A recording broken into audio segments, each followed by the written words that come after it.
Each year, football officially starts the second week of August for high school teams across Nebraska. But for many of the players on those teams, it actually starts much sooner. For some, it may start the first day of summer weights. For others, the day after last season had ended. For a few, it started even earlier. The first time suiting up in grade school. When two-hand touch turns to tackle behind the end zone while the varsity plays. Or when playing catch in the backyard became a nightly ritual. Regardless of when football started, it will always come to an end. The majority end their journey on a dimly lit field in late October. The lucky do so in the early weeks of November. Reserved only for the exceptional is a turf field surrounded by history, concrete, and thousands of cheering fans. Here is where football ends for 12 teams on one of 2 days in Lincoln late in November. Win or lose, those teams conclude their journey with a championship.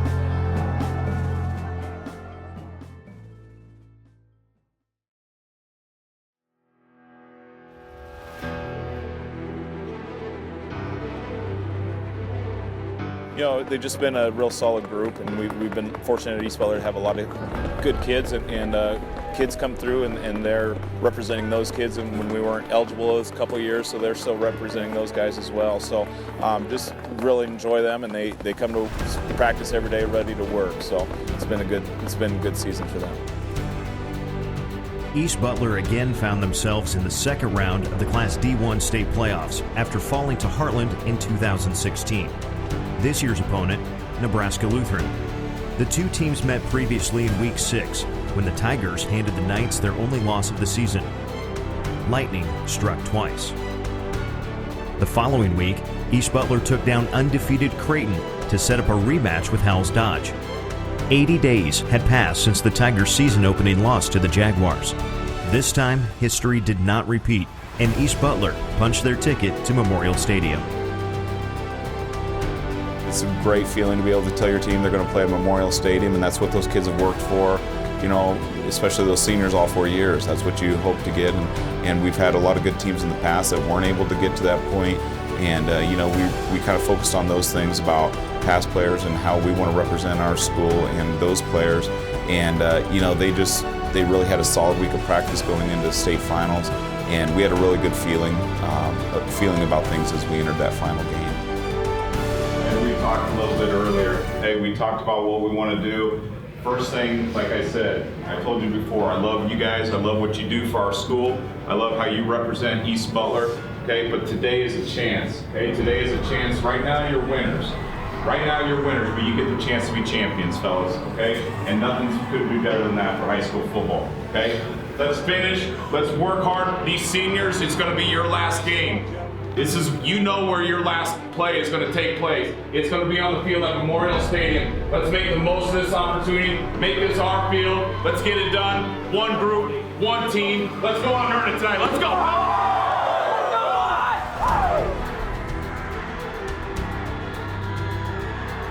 You know, I think they were pretty businesslike in what they did. You know, even a lot of our times we'll go and we'll get there in plenty of time, to walk around the field. Some of them took a little time to kind of get out there, but everybody, they were into real preparation and wanted to go well, and I appreciate that. And we also reminded them to take some time to really enjoy this. That this doesn't happen all the time. So they really went about things in a real positive approach, and I think that carried itself throughout the game. As far as their attitude, there were some turnovers, there were some ups and downs. Even with injuries during the game, the kids really just handled that and moved forward. And as a coach, that's pretty rewarding to see how they handled that big spotlight. After trading turnovers and touchdowns with South Loop late in the first quarter, East Butler's mettle would be tested when senior quarterback Dalton Bohaj took a hit and was unable to get up.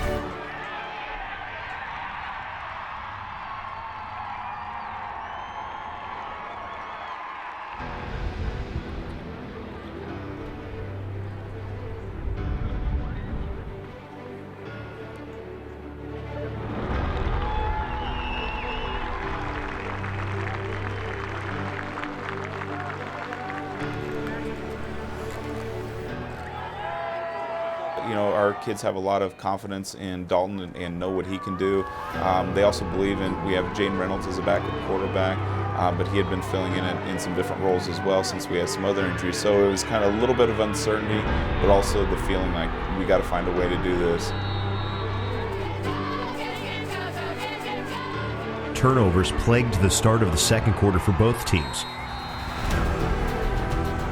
Jaden Reynolds had a big play in the end zone on the interception. Really, that was a turning point defensively, and defensively, it's just been, we've been able to limit the run pretty well all year long, and that just, that was huge for us on that Monday morning.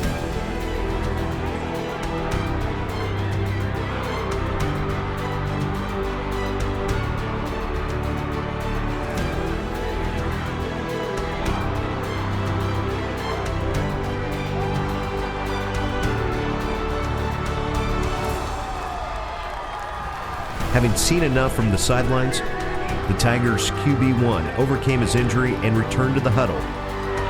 Now in a quarterback for East Butler, Dalton Bohan. His impact was immediate. The way it worked out with Dalton coming back and being able to play really gave our team a boost going in, and they felt pretty confident with him at quarterback. If we wouldn't have had any adversity throughout the year, it would have been tough for this, tough for the team to kind of realize what they need to do in those situations. But they had been in some tough situations. We've had turnovers in the past where it's, you have to regroup pretty quick, and they were able to do that in that state finals game. The other thing is defensively we've been able to shut down teams for the most part, but then creating big plays on third down was kind of a key for us down the stretch as well, and our players really stepped up in those situations. East Butler continued to capitalize on their field general's return. With the offense and defense both playing well, the Tigers began to take hold of the game. We've been very fortunate to have Camden and Trevor as receivers, just big receivers that are hard to match up issues for other teams, and they really stepped up. Towards the end of the year, teams would focus maybe on Trevor, and Camden would have a big game, and he really stepped up defensively the last couple games with creating turnovers and our D-line. Everybody kind of started playing well and clicking right at the right time for us. Put yourself in this position, okay? You put yourself. You're up 22-6. Okay? Your destiny right here. Bring it in. Okay? Hey, this is all you guys. This is what we do. You guys are winners right now. Let's be champions. Come and do. Excellent. We felt pretty good about some things defensively. We were able to limit the run a little bit, and that really changes some things. But we also knew they have some solid athletes.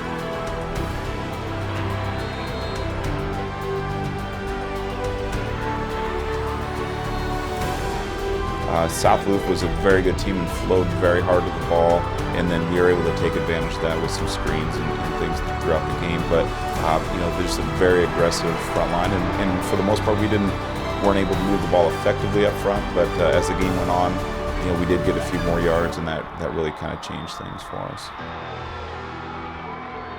So we had some matchup problems that we wanted to make sure we had corrected. We got some guys lined up, not how we wanted to be, and they took advantage of that. So we wanted to make sure we understood where we wanted to be defensively.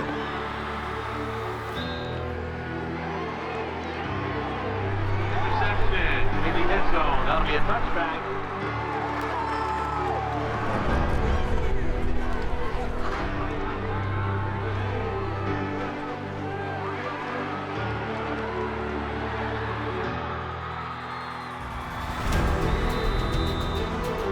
Just to see that the excitement they have and the thought of everything that they've put into those years has really paid off into that moment. I think that really that was exciting to see for that group, and they've worked hard and just a positive group, and it was good to see that work paid off.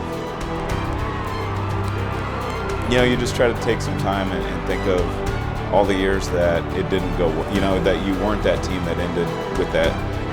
We've talked in the past about, there's only one team that's going to win their final game, and to be that one team was a pretty special moment, and take some time with our coaches, and that was a pretty special time. and to see the kids, the excitement and those things. So being able to take all those things in was a good time. It was a good time and rewarding for a coach to see the players and our coaches and understanding how much goes into that moment.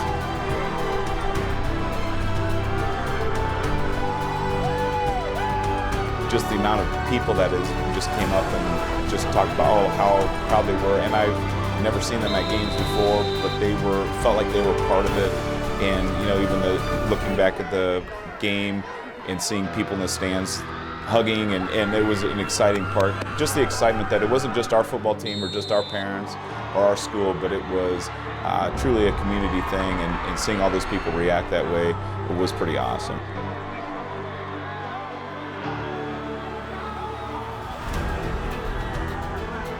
I just really care for them, love those guys and what they've done for our team, and I just hope the best for them as they go forward, through college and turn into great fathers, great husbands. I think those are going to be things that I look forward to, seeing those guys down the line and see what happens to them, and let them always knowing that, I'm just a phone call away if they ever need something.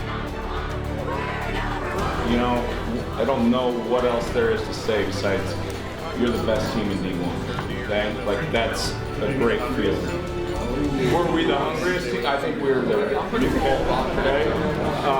So all of those things go together. I mean, the cliches are done. There's no more practice. You guys have put everything into this year to make it special, something that I hope you always remember. I hope you always enjoy. You can always look back at this moment and realize you are a champion, okay? Those are things that you worked so hard for, and we're, as a family, as a group, we are so proud of you, how you represent our school, how you go about your business, and there was never one day in practice where I felt like it was work, okay? Every day was a fun time, and I'm gonna miss the process, I'm gonna miss the grind with you guys, but this is worth it, okay? This was worth it, okay? Bring it in, love you guys.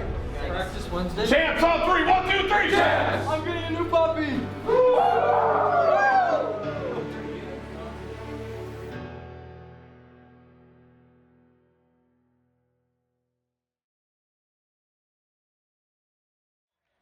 And now, here are your Boone Central. Let's go!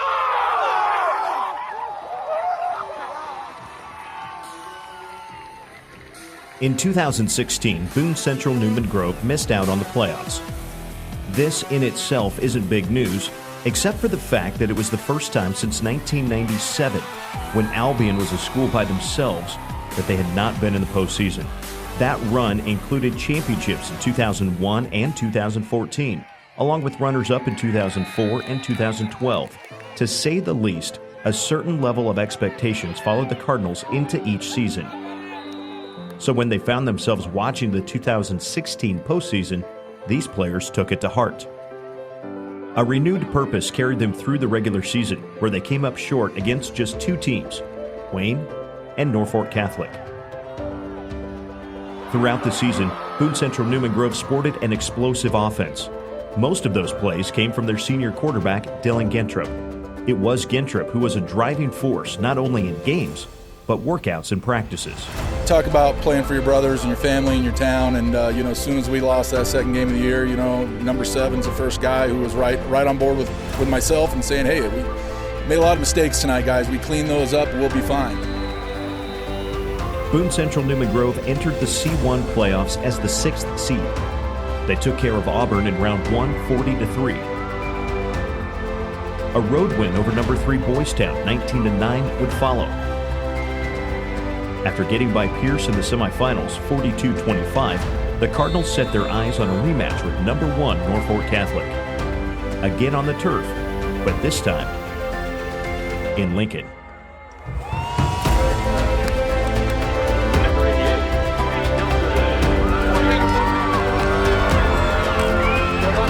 And now the rest from the Boone Central Newman Grove players and coaches.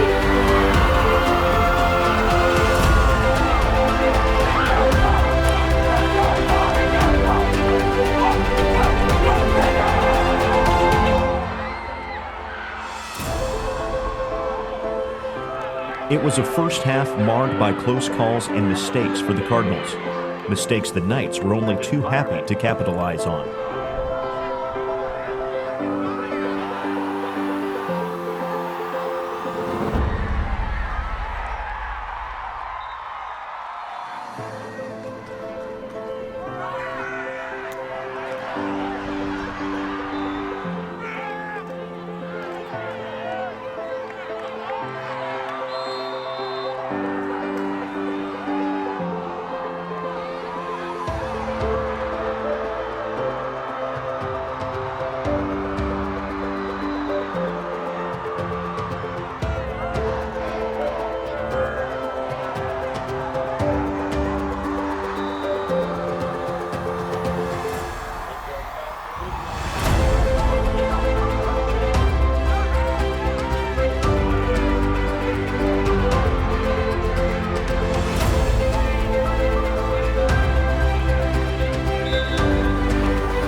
Just before the end of the first half, a roughing the kicker penalty extended a drive for Norfolk Catholic,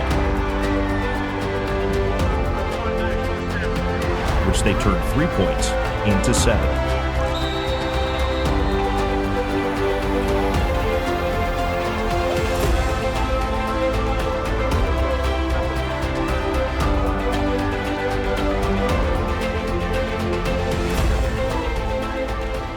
Boone Central Newman Grove looked to shine a light into the second half, but Dylan Couts snuffed that light out early in the third quarter.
A dream run for the Cardinals had ended, but what a run it had been.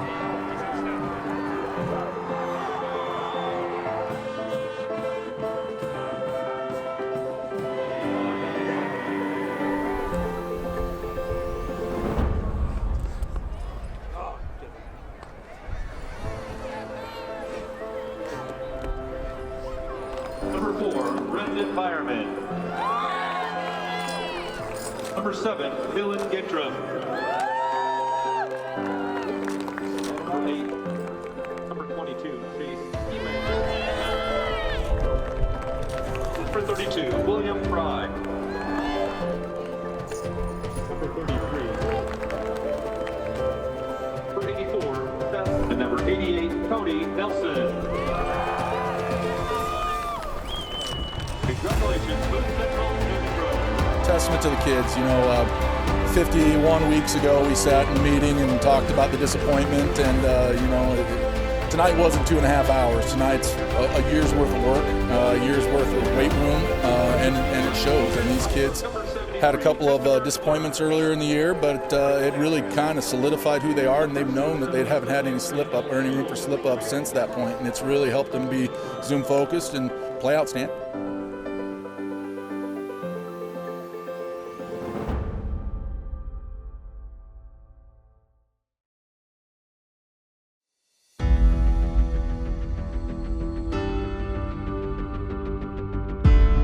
They say revenge is a dish best served cold. For BDS, the wait between a semifinal loss to Falls City Sacred Heart in 2016 and the start of the 2017 season was more like bringing a stew together, letting it simmer during grueling workouts in the summer, and bringing the whole thing to a boil in November. Each day presents itself as a chance to get better, stronger, faster. It worked like that in 2015 after a devastating loss to Hemingford in the previous season. And in 2004, a loss to Lindsay Holy Family in the finals led to a 2005 championship over Sargent. Well, for this past season, it was before May. Those guys started their mentality probably about a couple days after we lost to Sacred Heart the year before. They just kind of looked at each other and said, "You guys remember the last time we were on a football field?" They were ready to get to work, almost immediately after that semifinal loss last year. So They wanted back on that field so bad. That first game that we played, we came out on fire. They wanted back on the field. They really just loved the game of football. we're kind of a machine that needs to reload. It starts immediately. It's not till May. Those guys, they're doing it now. Osceola, Tri-County, Axtell, Pawnee City, Sterling all fell to the BDS machine. Then came the rematch with Falls City Sacred Heart at Jug Brown Stadium. A slugfest throughout. It was a big pass play that broke the game open for the Eagles on their way to a 23-14 win. 2 weeks later, Lawrence Nelson led at the half before the playoff gear kicked in. There's a different gear when you get to the playoffs, and those teams that can go deep into the playoffs find that gear. We had 8 guys that were on the field playing hard every play, and they found that playoff speed. I mean, for all 5 games, they played that way the whole playoff season. For teams that are making their first trip to play inside Memorial Stadium, the experience can be overwhelming.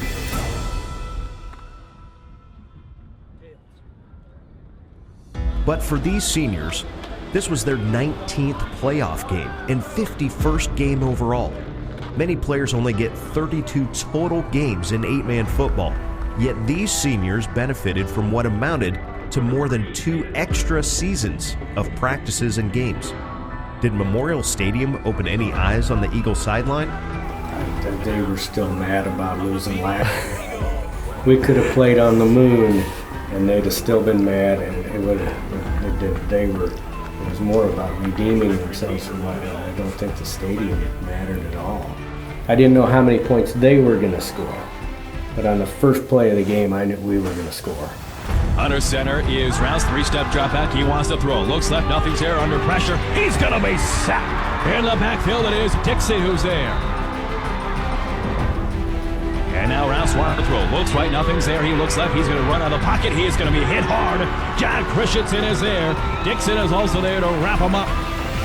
Bell tie snap, steps up in the pocket, he's gonna be sacked! That is another big loss, and Dixon is there yet again. Carson Dixon, his second sack of the game. Second down and 10, it will be Christensen right up the middle. He squirts free, he's across midfield, still on his feet. He is gonna take this one all the way. See you later, PDS is on the scoreboard. John Christensen with a 46-yard touchdown run, running through these Blue Hill defenders, and PDS is up 6-0. It'll be a late give and a draw play, and Dicely runs right into 3 white jerseys. Rouse has all day to throw. Now he's going to be sacked in the backfield yet again. Guess who? Carson Dixon has got his 3rd sack of the game. High snap, pushes it, tucks it to his right hip. He angles himself to the goal line. Touchdown, PDS.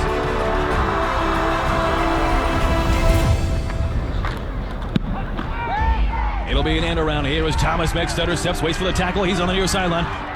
Watch out, he could go 10-5, puts in the end zone. Touchdown, PDS.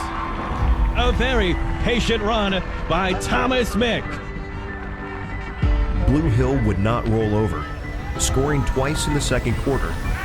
Man in motion is court to the right side. We play action, throwing down the field. It's going to be wide open, and Blue Hill is going to walk in to the end zone. A 30-yard touchdown. McCoy Mankey wide open. High snap, Christensen runs right down the middle, has a blocker. He is in the secondary. Watch out. He could go. He's across midfield. Down the near sideline. 10-5. Touchdown, BDS. What a run by John Christensen. And BDS extends their lead 30-8. Empty backfield. Norder goes into motion. It'll be Christensen running right down the middle. Watch out. He's into the secondary. Spin moves. He's in the 15, 10, 5. Drags the defender. He's into the end zone. John Christensen scores his 4th touchdown of the game. And it's a 28-yard rushing touchdown. Remember his name.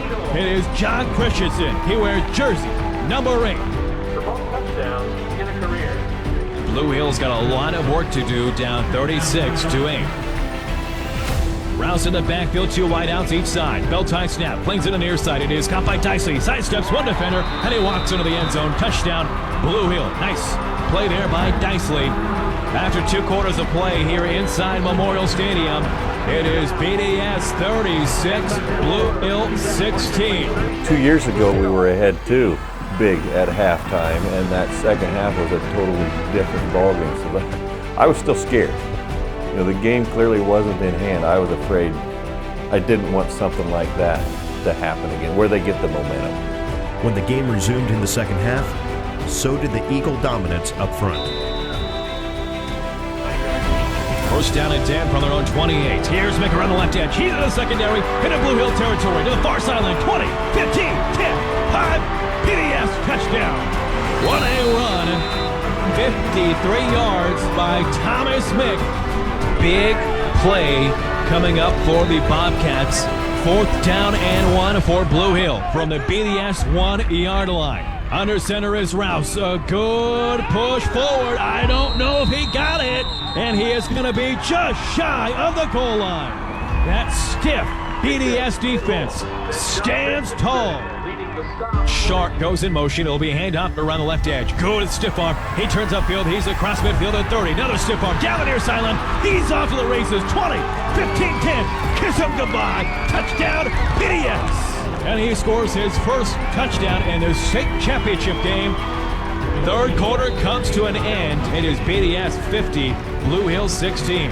3rd down and 7. Bell-tie snap for Blue Hill. Rouse zips it near side. It is caught and still on his feet, racing down the near sideline. Here's McCoy Mankey. 10-5 touchdown, Blue Hill. A missed tackle by Norder. And that will be a 42-yard touchdown catch from John Rouse to McCoy Mankey. Bell-tie snap, it is a late give to Thomas Mick. He's in the secondary. Watch out, racing the far sideline. 30, 25, 20, 15, 10. 5. Touchdown, PDS. And he's just so quick. Toughness. Football still has a toughness about it. We thank our parents every year at the banquet for still having the toughness to have their kids play football, first of all, and then to play it with a degree of toughness. Because, you know, we play teams all day. They want to put the uniform on and they want to look all cool. And then as soon as there's one hit, they're done. The game's over. We have a degree of toughness that football has to have. Rooting Davenport Chickley is the Class D2 2017 state champions. Added up, and it was a 58-23 victory. But more than the score, it put an exclamation point on a 4-year run that saw the Eagles go 48-3 with 2 state championships. The revenge tour was complete. They should think how far the hard work got you. You know, I think they were very successful because of the work that they put in to it. I mean, the hard work carried them a long way this year. Stay together! Stay together! Stay together! Stay together! Stay together!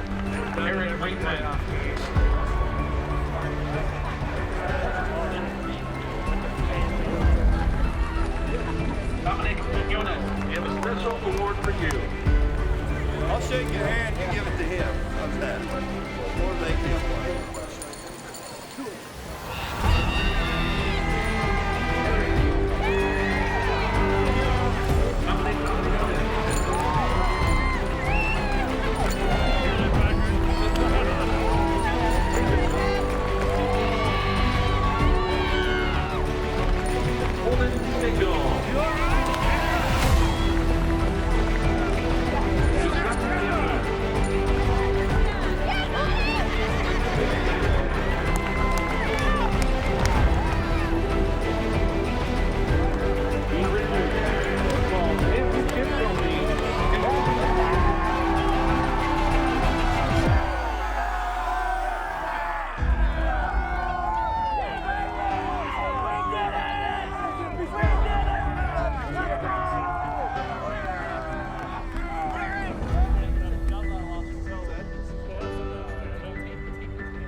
As a 16 seed, no one expected much from Yutan during the 2016 playoffs.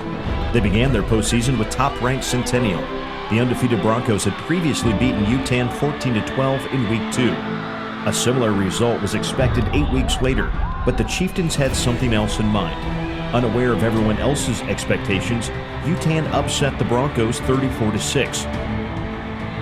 They continued their run the following week by beating St. Paul 39-7 on the road. A week after that, Yutan hosted a Class C2 semifinal as a 16 seed. Their opponent was Wilbur Claytonian.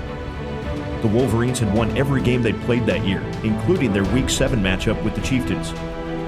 Yutan's luck finally ran out, and the eventual champion Wolverines won 19-6. Absolutely, we did not want to play these guys again, so we knew how tough it was the first time. But you know, if you want to be the best, you got to beat the best, and we beat one of the best tonight, that's for sure.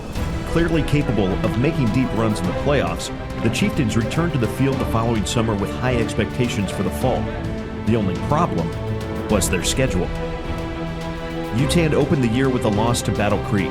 The next week, they would again see Centennial. Having not forgotten about their last meeting, the Broncos would score late in the fourth quarter to complete the comeback effort against the Chieftains. Ehlers looking middle, now looking left, wide open, Avery, touchdown! Broncos score! Gavin Avery floated out of the backfield on the left side and was wide open in the corner of the end zone. Touchdown Broncos. How about that? In Week 3, Yutan would lose again, this time to the Logan View Raiders. All summer, there was a lot of talk about how good we were going to be. And then you start off 0-3. If you don't have that chemistry, if kids don't care about each other, if the coaches don't work together, it's just going to go downhill in a hurry. The Chieftains' focus shifted from making the playoffs to simply winning a game. Unconventionally, they tallied their first win the next week via a forfeit. You know, we turned the practice over on that Friday to the captains, and we gave them a practice schedule. Then we just sat up in the bleachers and watched practice. And from up there, I saw probably the best practice I've seen in 6 years. The kids kind of recommitted themselves, and you know, that's kind of when our coaching staff kind of looked at it, and we were like, I think we're going to be okay. Few foresaw what happened next. The Chieftains won out and entered the postseason seeded 12th. A shutout win over Oakland Craig gave Yutan home field advantage for their quarterfinal matchup with Valentine.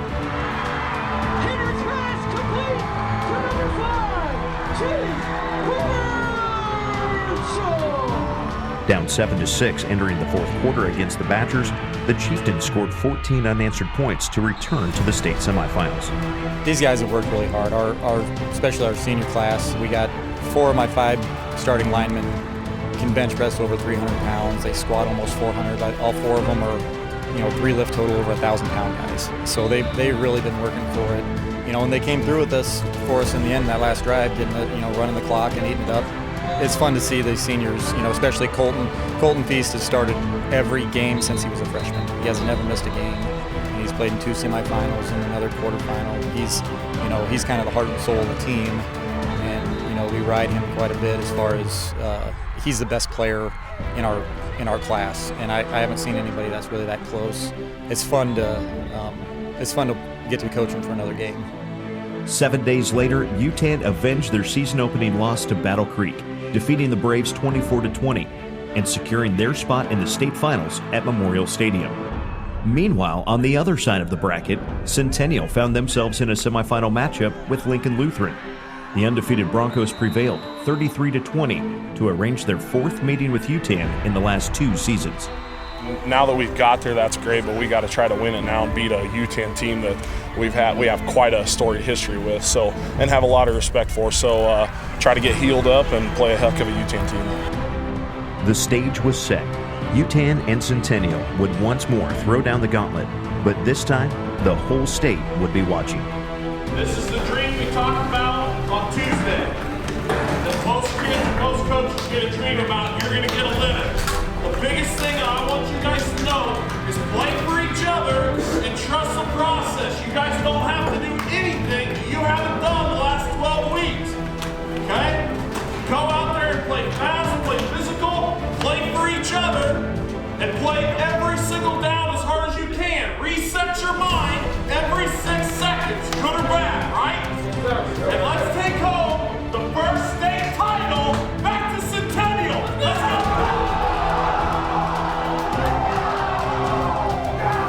We got a lot to say, boys. Look good in warm-up. You guys are ready? Play loose. Have some fun out there. Give it all you got. Every last ounce you got to spend it. If you don't, you'll regret it forever. There's going to come a time during this game your body's going to get a little bit tired. But you guys are mentally strong enough, your mind's going to say, nope, keep doing your read. Keep fighting, keep playing. There might come a time in this game where your mind gets a little bit tired. That's when your heart's going to say, keep playing, keep fighting. Then it's going to come down to who's got the bigger heart. The guys across from you or you. I guarantee you guys got bigger hearts.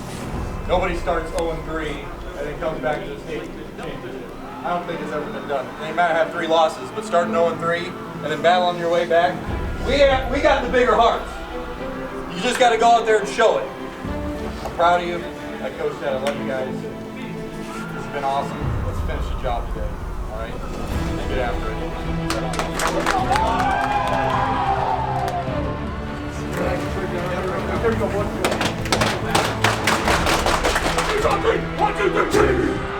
It's a short, high kick, and it's going to be taken by an up man at the 25-yard line for Centennial, and that was Heath Haberman who took the kickoff. They did not want to kick it to Reese Foreman. Only 2 of the game's first 12 possessions didn't end in a punt. A Reese Foreman interception kept the Chieftain offense out of the end zone late in the first. Then halftime sent both teams to their locker rooms. They got a lot better from our first game. That first half they had, 9 guys in the box playing us man-to-man. And from the sideline, we could see a few plays that were really close to, being really big plays for us. Defensively, we were hitting our assignments. What we did give up, it was kind of in the game plan to, all right, we're going to give them this, and then until they start, beating us with it. So it kind of, our defensive game plan worked out the way we were looking for. We need to drive our legs. We need to stay on our block. This should be your best half of football of your life. It should be the best half of football of your life. You need to walk off this field knowing you gave everything you got. I don't care about the scoreboard. We walk off this field You're like, I did everything I could. Then we're okay. Then I'm fine with whatever the score is. But if you didn't, then there's something wrong with you.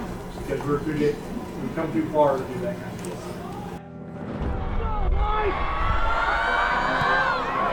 Football is a game of momentum, and Yutan was able to get Old Mo on their side in the third quarter. 2nd down and 11 from the 14-yard line. Ellers backed. He wants to throw. He fires. It's deflected high in the air, and it's going to be picked off. In a span of 3 minutes and 6 seconds, the Chieftains would make their mark. 1st and goal at the 3. Burchell goes wide to the left. No score, 3:39 to go in the third. Yutan threatening though. Hendricks gives to Menicucci and he dives into the end zone. Touchdown. Yutan draws first blood. Menicucci on a 3-yard touchdown.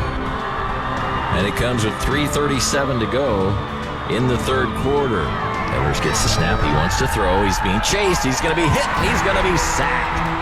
A blitz coming from the outside by Alan Leahy, the 6'7", 190-pounder. So Yutan starting 1st and 10.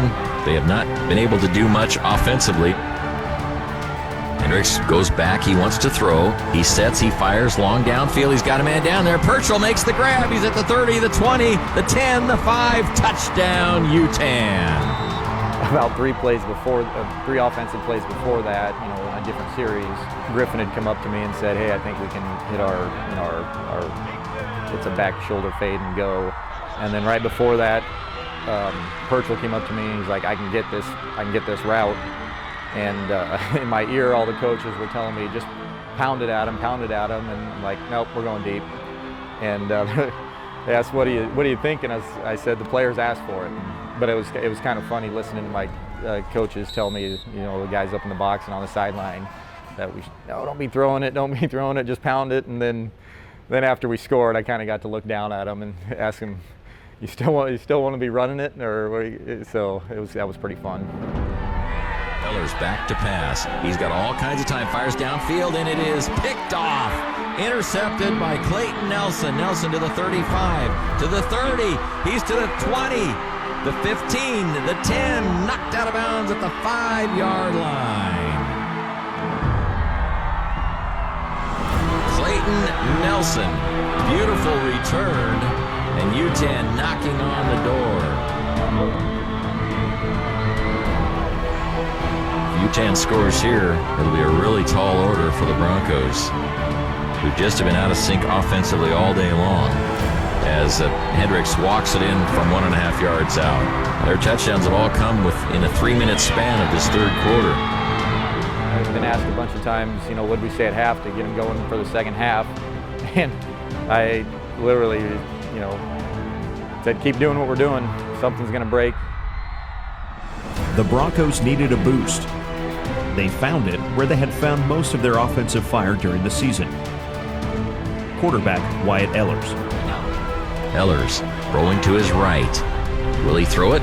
He's got a man wide open. He's going to keep it, and he dives to the pylon. He's in for the touchdown. And the Broncos are on the board with 9:53 to go in the football game. The Chieftains would respond, turning first to their sophomore quarterback, Griffin Hendricks.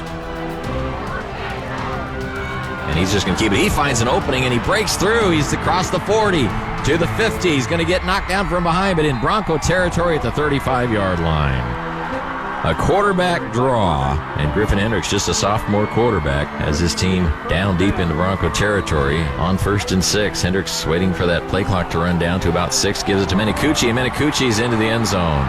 I felt really good after we scored our second touchdown, just with how our defense was playing. It was still a little stressful, until about 3-4 minutes left. You could tell the feeling on the sideline. You could hear a lot of boys getting excited, and they can kind of smell it a little bit. Time was running out on Centennial, and the Yutan defense made their final stand. And snap to Ellers, lobs it into the end zone, and it is picked off. Intercepted by Blake Hutton. That is the third pick thrown by Wyatt Ellers.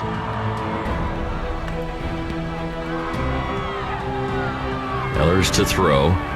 Wings it downfield, and it's picked off. Intercepted by Chase Purchell. Clock running, 50 seconds to go. Takes the snap, takes a knee. There it is.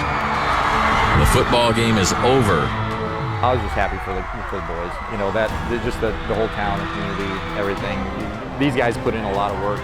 We'd gone almost 30 years without a playoff win, and then we got a playoff win a few years ago, and then we made the semis, and so it was kind of a, I had to thank all the teams I had prior helped us build to this point. It wasn't just a flash in the pan thing. We've been working at this for a while. We talked about this as our coaching staff is what kind of what you need to have a real successful season. You need good players, you need to stay healthy, and then you need chemistry.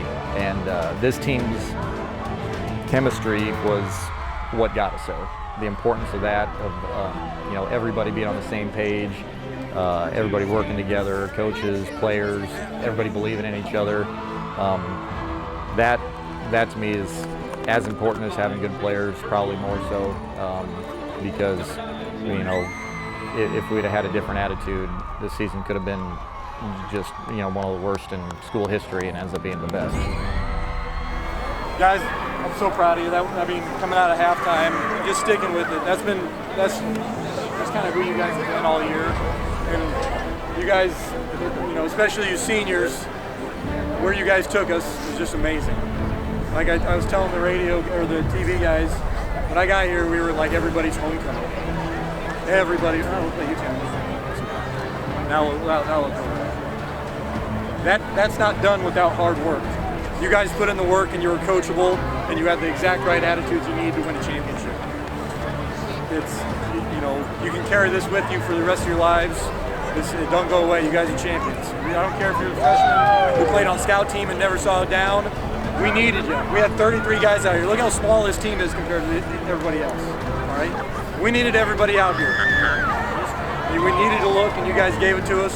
I can't tell you how proud I am of all of you. It was just awesome.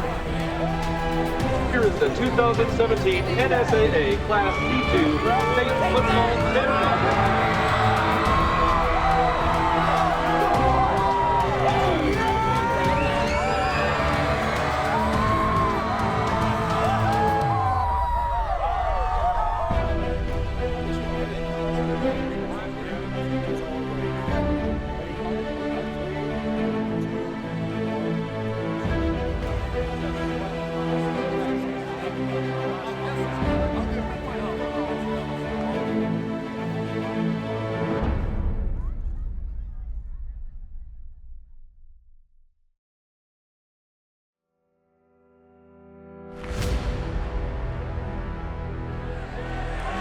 Lee Harrington is an athlete.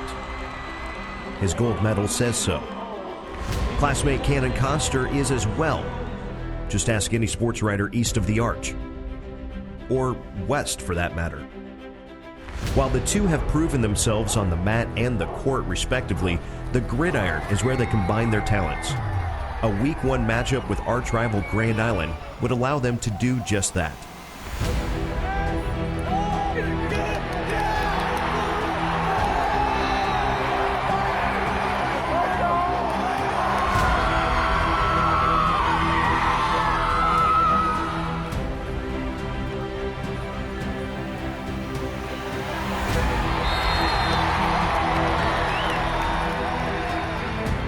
In the ensuing 11 weeks, the Kearney High Bearcats defeated North Platte, Omaha Benson, and everyone in between to earn their shot at Omaha North in the Class A state title game. Likened to a certain football team in Tuscaloosa, the Vikings wouldn't be easy to overcome. Coach Cool's Bearcats knew this firsthand, citing 2016's 54-14 quarterfinal loss to North as a primary source. Kearney, however, had a chance at redemption, and it would come on the state's biggest stage.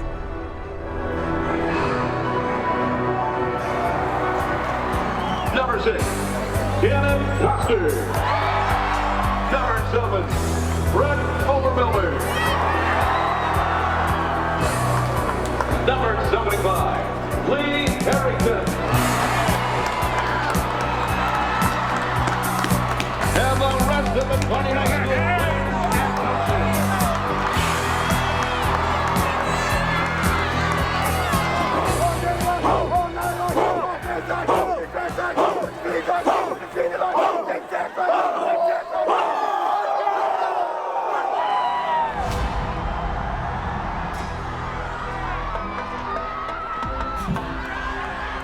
Without a score and down 7 after 12 minutes, Kearney opened the second quarter with an interception, their second giveaway of the game.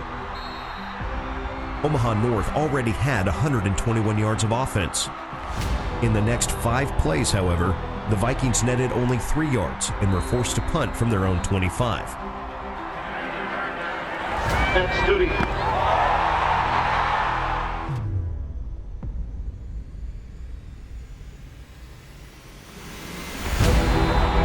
Kearney's fire had been lit.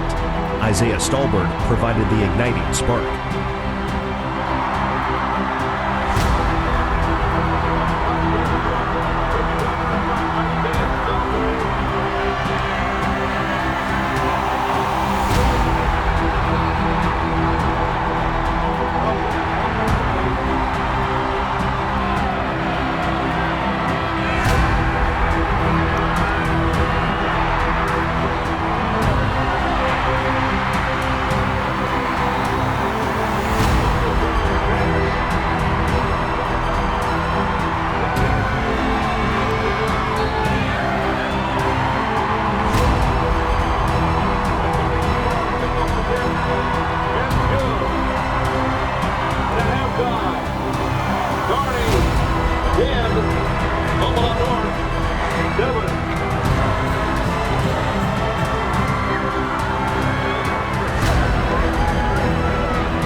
After allowing only 33 yards the previous 5 possessions, the Bearcat defense began to bend.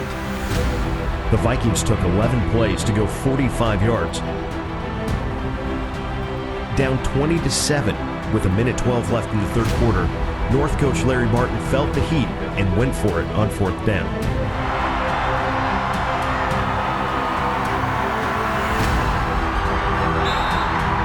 Kearney had escaped the third quarter unscathed, but Omaha North's wheels had already started churning with 12 minutes left to play.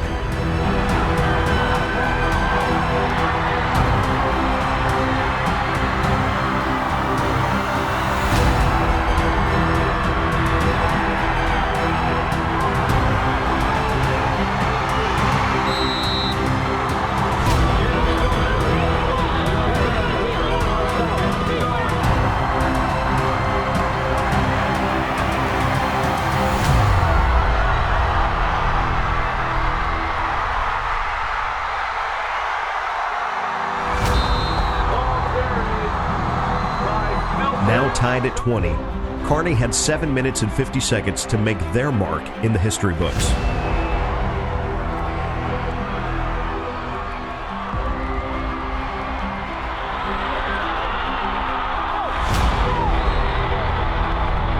At the Vikings 28-yard line.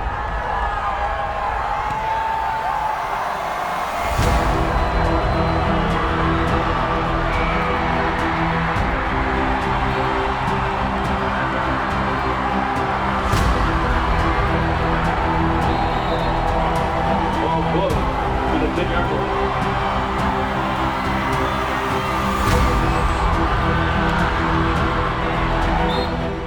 3rd down and 3. 85 seconds to go. 11 men and 21 feet separated the Bearcats from the end zone.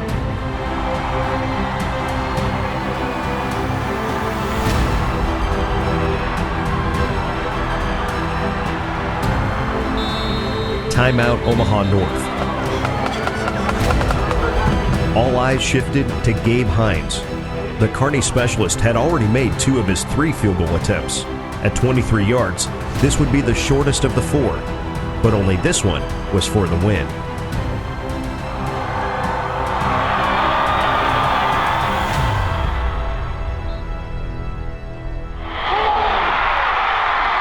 Kearney would have to play for overtime.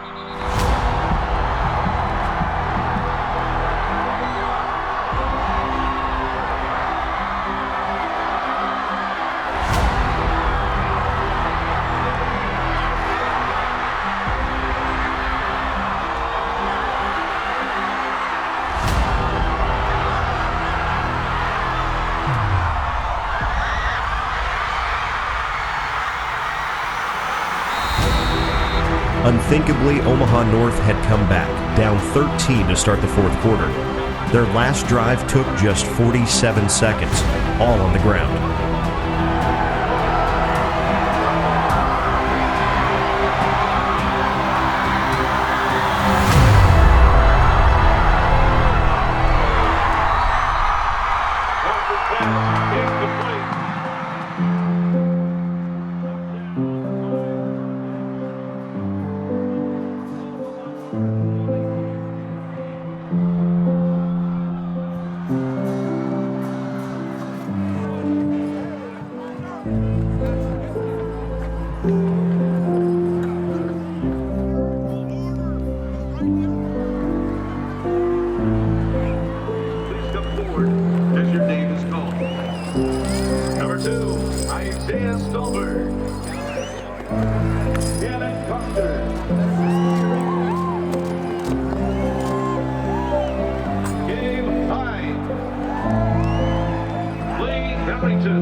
No one dreams of second place, but very few even get the chance to compete for the top prize.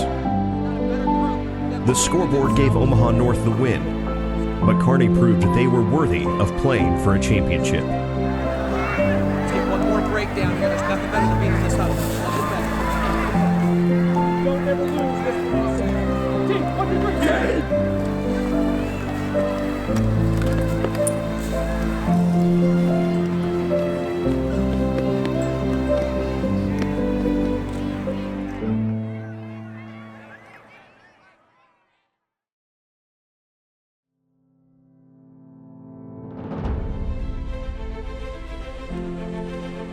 Separated by a 24-mile stretch of Highway 34, it only takes about 30 minutes to go between high schools in York and Aurora. Of course, there are rivals. The schools closest to each other usually are. This meant that regardless of the playoff implications of the Dukes meeting with the Huskies in Week 7, who won or lost was very important to both sides. But there were playoff implications, plenty of them. Save for the season-opening loss York sustained to Elkhorn South, the Dukes had rolled through every opponent they faced. It appeared as though they had a legitimate chance at playing for a state title. While it may have taken a majority of the season for most to recognize York's potential, the Dukes had their eyes zeroed in on Memorial Stadium long before their Week 7 win over Aurora. Well, if you want to go way back, it started in the spring. That's when we kind of developed our theme for the year of finish. So, you know, you could say it started this year, but really this group that won the championship, this all started back in 4th. You know, I got here when these seniors were 6th grade, and you could say it all started then. After finishing the regular season at 8-1, the 3rd-seeded York Dukes' first playoff test would come against Omaha Roncalli. Well, coming into the game, you know, we told the guys this is a playoffs and things all kind of get ratcheted up another notch as far as the, you know, the intensity and the physicality and the effort. You know, our size just kind of wore on a little bit, and it's tough to hold up to the big guys that we bring at you sometimes. Then came Scotts Bluff. Well, we knew Scotts Bluff was a really good team, and we were preparing ourselves for a physical, kind of a black and blue type of an old school game. We were very encouraged by the way we could hold up to them physically. But when we were able to slow down that Scotts Bluff offense through 3 quarters, we kind of thought, wow, maybe we do have that type of defense that could carry us through the playoffs. Next was a rematch with Elkhorn South. York avenged their only loss with a 14-0 semifinal shutout. Going in, just reviewing their film and thinking how we'd been playing, we felt like we had a pretty good chance to go and win that game. I would have never guessed in a million years that we would shut those guys out. Our defensive coaches, you know, Matt Kern and Jordan Crawford, you know, Matt Kern is an absolute wizard when it comes to huddle, and I think he knew where those teams were going to be before they did every play. Last stop, Lincoln. Fellas, I love all of you. I love every one of you. I'm so proud of what we've done. I'm so proud of the work you put in to get to this point. All right? So proud of the work you put in to get to this point. But fellas, we can see the summit. The summit is within our reach. It's right there. Once again, for the 3rd time, we got a heavyweight fight. All right? We got a heavyweight fight. But this time, the heavyweight fight is for the championship. The heavyweight fight is for the belt. Who's got that belt? We got that belt. Body blows, fellas. It's gonna take body blows. You wear them down, until the knockout shot comes. The knockout shot underneath the chin comes. I'm gonna tell you right now, we know what physical football is. Everybody, we're gonna go out there, show the entire state what physical football means. 1, 2, 3, It is the Class B State Football Championship game, and we are underway. Kickoff end over end. It will be Joey Luther who will not be able to take it out of the end zone, and it will be 1st down and 10 for York from their own 20-yard line. And again, a chance to set the tone here for this Duke football team. Defense reigned in the first quarter on both sides, but the toll York's size was taking on Scott started to become apparent in the second frame. 2nd down at 5. It'll be Snodgrass around the left edge. He gets that Hoosier formation. He's into the secondary. Watch out, 35 on the far sideline, 40. Infield to the 45, stretches it outside the numbers. 25-30, still on his feet, dragging defenders down to the 23-yard line of Scott Catholic. 36-yard field goal attempt by Jory Luther. Good snap, good hold. The kick is up, and he has got the distance. It is good.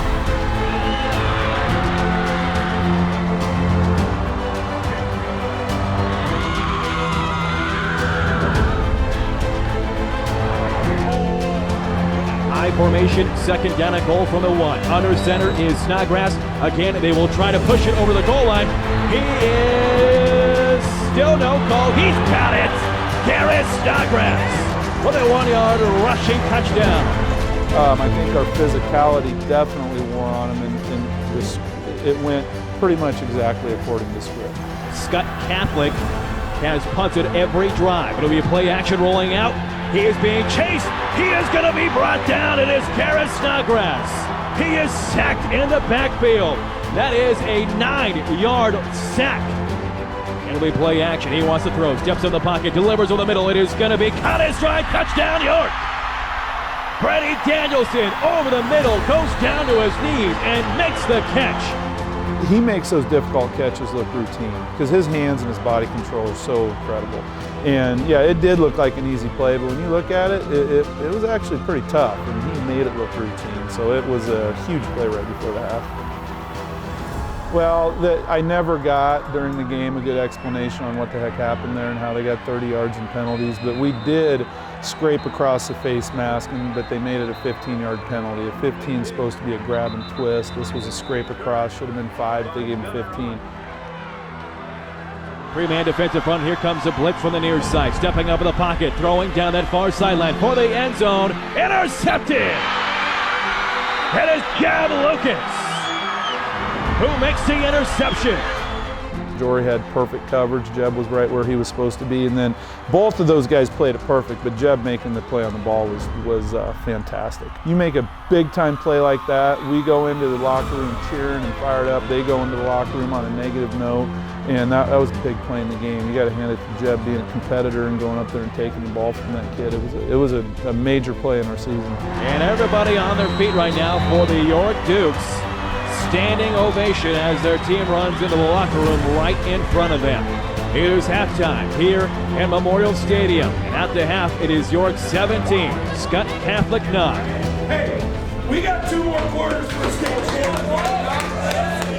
It's getting closer and closer. And we've been giving body blows to these guys, and they're wobbling. They're staggering a little bit, fellas. What do we do every game? Finish! What's our motto? Finish! It's our time! It's our time! Finish this thing, let's go! Let's go! Finish! 1, 2, 3, finish! And so we came out with the most conservative game plan imaginable in the second half. We weren't going to run an option, we weren't going to run a pass, and I didn't care if it was 3rd and 10, we had to run the ball up the middle and punt. We're sticking with the program. And the second half went just like the first. 4th down and 6. Scott's going to go for it on the York 34-yard line. It will be a play action. Severs rolls down right side, throws it, batted down. Nasri Maypew pats it down with his left mitt. It's a turnover on downs, and York will take over at their own 34-yard line, up 17-0. It'll be the Hoosier formation on the right edge, is trying to find a Snodgrass. He is to the 40, to the 45, far sideline. Watch out! Hits the foot race to the 40, 30, 25, 20. He is gone! Touchdown, York! And that is a 63-yard rushing touchdown for Garrett Snodgrass. That was a huge momentum play, and I think it was a backbreaker for them where they just kind of, it was very tough on them. And I think once that play happened, I think that was probably the end of the game. But it is the end of the 3rd quarter, and the motto all season long for these York Dukes and head coach Glenn Snodgrass since the beginning of the season is finish. Can they finish this last 12 minutes to bring home their school's first ever state title in football? York trying to increase their lead and possibly put it away here. Ball is loose. Snodgrass coughed it up. That's what Scott needed. But boy, they need to get going, down 24-0 with 9:18 to play.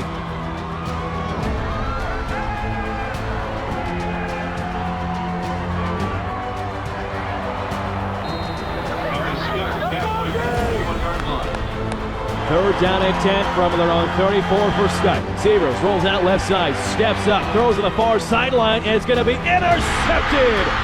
Brady Danielson, his 7th interception of the season. York has shown up. I'm pretty sure this entire community for York has pretty much shut down. They're all here inside Memorial Stadium. Here's Simononi. He's out to the races, far side 50, 45, 40, far sideline 30, 25, tripped up 20, and he is going to be brought out of bounds right near the 15-yard line, and there is no flags thrown. 3rd down and 7 from the Scott 14-yard line. End around. Brady Danielson around the left edge. He's got a good block. He's on the 10. Stretches to the 5. To the pylon. He's out of bounds to the 3-yard line. That is enough for a first down, though. Heavy regular! Heavy regular! First down and goal from the Scott 3-yard line. 2:50 and counting here in this 4th quarter. It'll be a handoff to Simononi. He reaches for the goal line. Touchdown!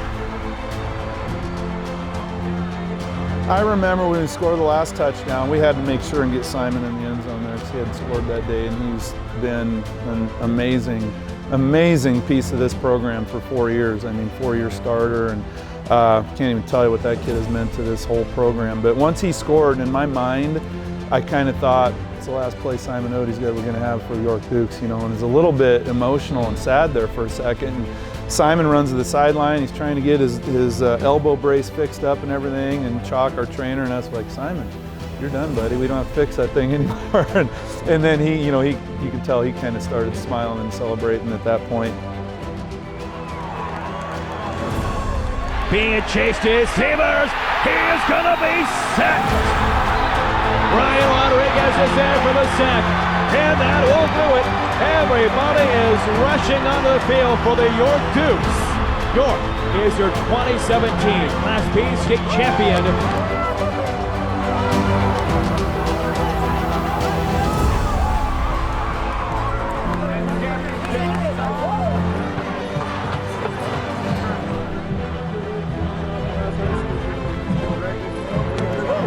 Great season.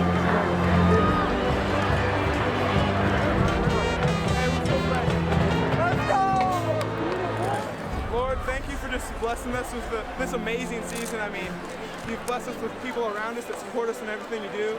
Lord, thank you for just letting us have this opportunity that not a lot of kids get in life.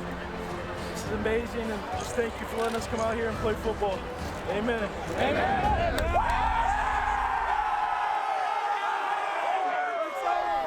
It's finished!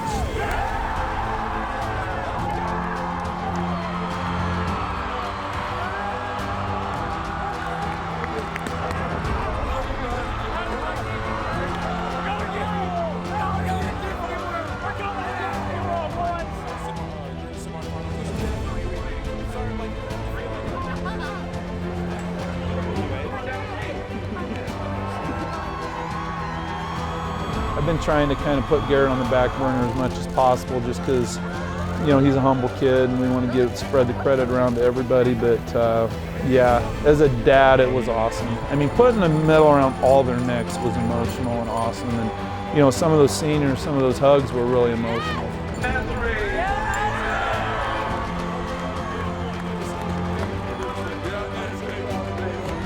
Yeah, when it's your boy, it's pretty cool.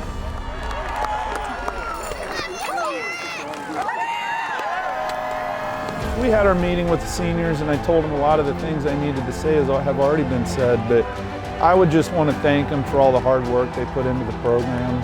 You know, they believed in us coaches, they believed with what we were preaching, and they did everything we asked, everything. I mean, it was an incredible group. Like I said, they never missed anything. And I just want to thank them for the hard work, but as great of players as they were, they're even better kids. Every one of them are amazing kids that, you know, I would do anything for any of them, you know, and it was just a really cool group.